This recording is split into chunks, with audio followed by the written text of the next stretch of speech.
everyone, hope you all are fine, and today I will discuss the question answers that I gave last week, and that is a part of the exercise.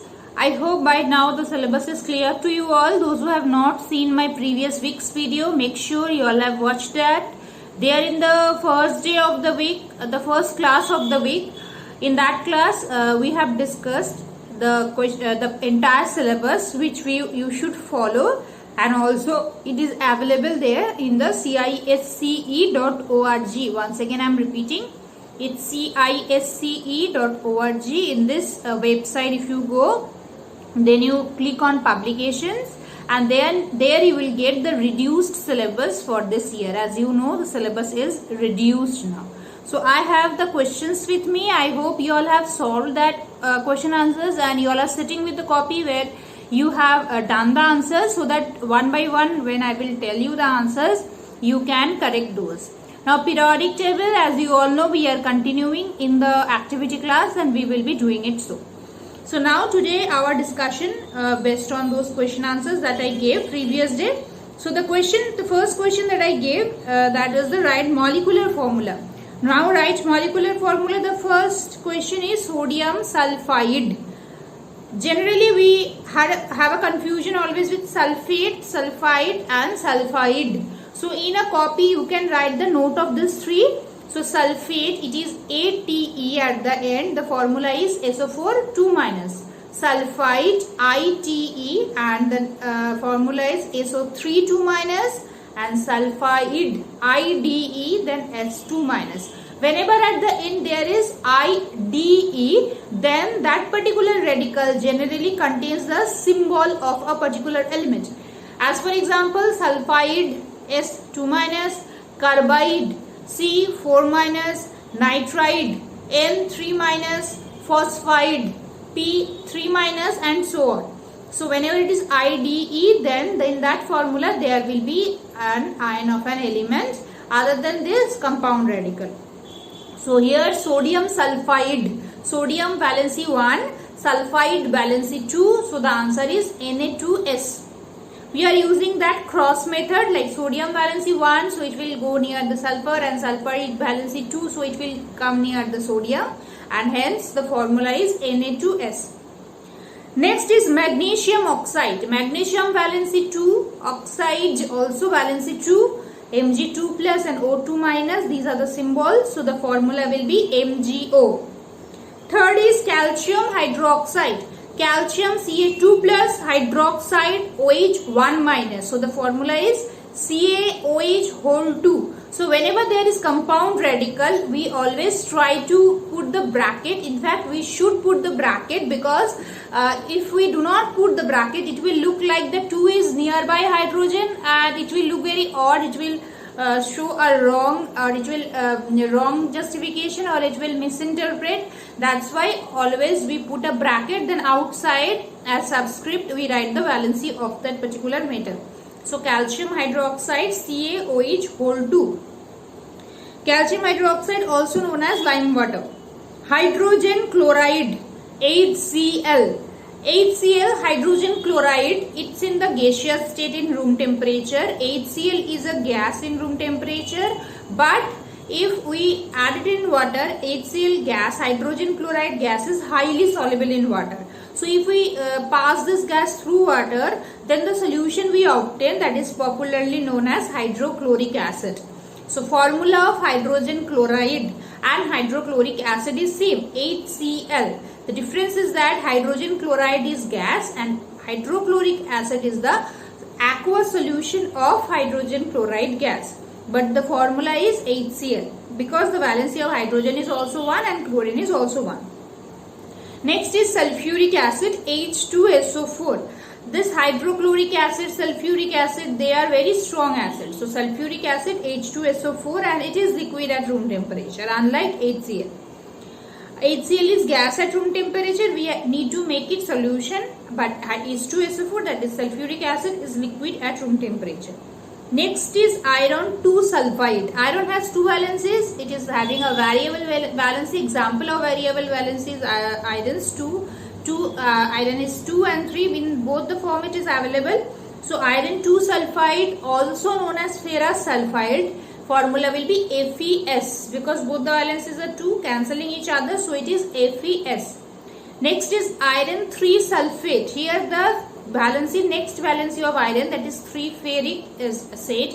Iron 3 sulfate, or also known as ferric sulfate, the formula will be Fe2SO4 whole 3. Once again whole 3 because otherwise it will look like 43, which will look very much wrong.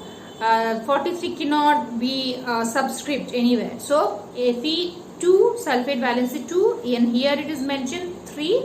So Fe for iron, so Fe2SO4 whole 3.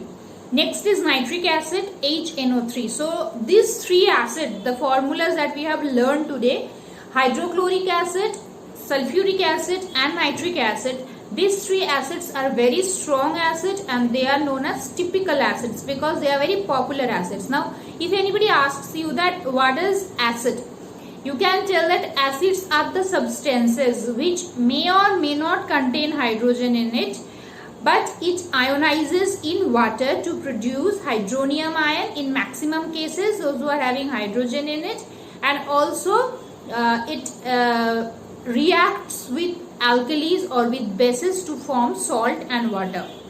Simply acids, basic definitions, if I say that acids are the substances which dissolves in water, produce H plus ion as only positive ion. So acids and bases, when they two react, they form salt and water. Like NaCl, the salt that we consume, it is there in our kitchen. NaCl is a salt because NaCl is prepared by one acid and one base. The acid is HCl and the base is NaOH. We have heard about hydrochloric acid also, and we have heard about sodium hydroxide also, which is also known as caustic soda. HCl also having a name, it's called muriatic acid. Like caustic soda is a common name of sodium hydroxide.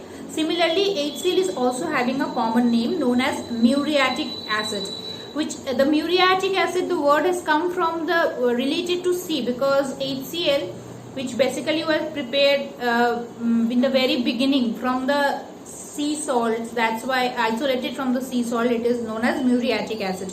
In this name, muriatic acid is available in the market for cleaning bathroom floors. It's very popular as a bathroom cleaner. Calcium phosphate, Ca3PO4 whole 2. It's a very popular compound because it is present in our bones. So see, while learning the formulas, we are little bit getting known about these substances. Well acquainted with these substances as we are proceeding through. We are knowing them little bit in detail apart from knowing their formulas. So calcium phosphate, phosphate valency is 3, calcium 2, so Ca3PO4 whole 2. Next is aluminium sulfate. Aluminium valency is 3 and sulfate valency is 2, so Al2SO4 whole 3. Then the last one is magnesium nitride. Again you see IDE is written. IDE means the formula will be a single element. It is nitride, so it will be, the symbol will be N. The valency is 3 minus, and magnesium valency is 3. It is negative radical, and magnesium valency is, it is a 2 plus, so Mg3N2 will be the formula of magnesium nitride. Mg3N2 because N3 and Mg2. Next question is, the valency of sodium is 1. Write the molecular formula for the following compounds of sodium. So here they have mentioned the sodium's valency is 1. But in exam, similar question can be asked, but maybe in the question paper, instead of sodium, add any random symbol is given to you. Suppose X or Y. Let us suppose X, and given an element is X, its valency is Y.